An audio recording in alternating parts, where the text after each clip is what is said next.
সুপ্রিয় শিক্ষার্থী বন্ধুরা, আজকে আমরা শিখব কিভাবে কিলোমিটার পার আওয়ার থেকে মিটার পার সেকেন্ডে নেওয়া যায় বা মিটার পার সেকেন্ড থেকে আমরা কিলোমিটার পার আওয়ার নিতে পারি। সো এখানে এক্সাম্পল হিসেবে ধরো আমরা নিলাম 54 কিলোমিটার পার আওয়ার। সো এটাকে আমরা কীভাবে কিলোমিটার পার আওয়ার কীভাবে মিটারে নিতে পারি, কিলোমিটারকে মিটারে আর আওয়ারকে পার সেকেন্ড নিতে পারি। সো দেখো আমাদের হচ্ছে এখানে 54 আছে, তো উপরে হচ্ছে আছে কিলোমিটার আর নিচে এই যে ইনভার্স 1 মানে নিচে আছে পার আওয়ার আছে আর কি নিচে।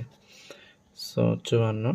সো কিলোমিটারকে যদি আমি মিটারে নিতে চাই তাইলে হচ্ছে আমাদের 1000 মিটার সমান সমান হচ্ছে 1 কিলোমিটার।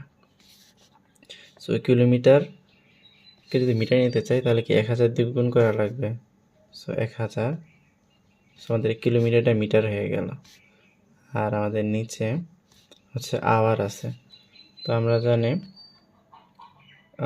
3600 সেকেন্ড সমান হচ্ছে 1 আওয়ার। এটা কীভাবে হয়, 1 ঘন্টায় কত 60 মিনিট, 60 হচ্ছে 1 মিনিট হচ্ছে 60 সেকেন্ড। তো 60 × 60 গুণ করলে এটা 3600 কী হয় সেকেন্ড হয়ে যায় আর কি। 3600 সেকেন্ড। এটা কিছু ছিল আওয়ার ছিল, এটা সেকেন্ড হয়ে গেছে এখন। তাইলে আমাদের এটা যদি আমি ক্যালকুলেট করি ক্যালকুলেটরে, তাইলে হচ্ছে আমাদের চলে আসবে 15, উপরে হচ্ছে মিটার, এটা হচ্ছে সেকেন্ড। বুঝছো নাকি?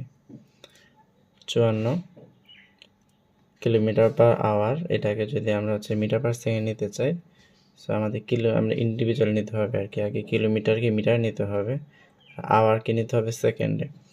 সো 54 কিলোমিটার পার আওয়ার আছে, সো কিলোমিটারকে মিটার নেওয়ার জন্য আমরা হচ্ছে 1000 দিয়ে গুণ করবো, আর আওয়ারটা হচ্ছে নিচে আছে।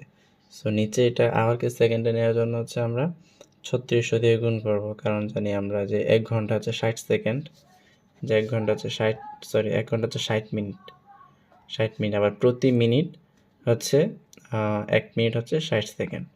সো এবার 60 × 60 মানে হচ্ছে 3600 সেকেন্ড, 1 ঘন্টা মানে হচ্ছে 3600 সেকেন্ড। 3600 সেকেন্ড দিয়ে আমরা এই যে 15 মিটার পার সেকেন্ড করলাম।